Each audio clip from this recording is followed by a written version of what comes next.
You always overreact. You have an anger issue. You're crazy.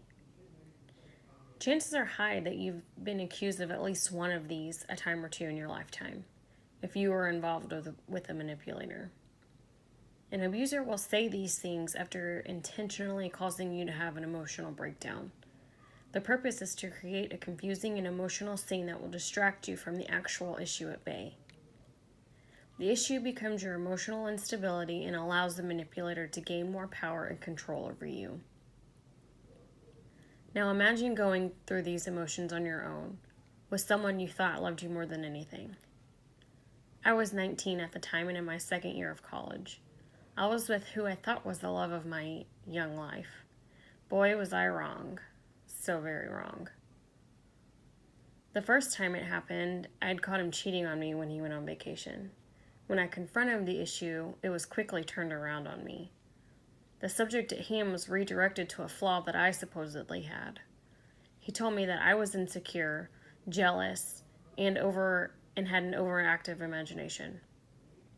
Even though I saw the evidence with my own eyes, I somehow felt bad for bringing it up and believed him. Even worse than that, I started to doubt myself and began believing that I was in the wrong. I started to apologize, but the damage was already done. What happened next was all a blur until it was all over, and I found myself cowering in the bathroom corner like a dog getting beat by his owner. Looking around, everything was in shambles, including myself. As I looked in the mirror, I took a long look at myself and said, if you would have just let it go, this wouldn't have happened.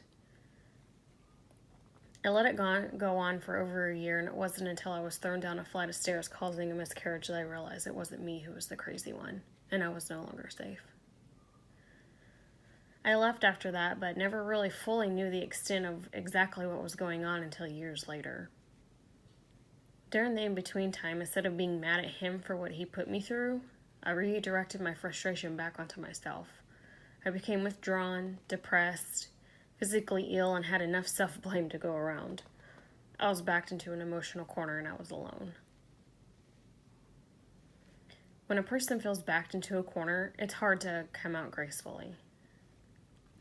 One way is to cower like a hurt dog tends to and just give in, but no one wins because the real issues have not been addressed.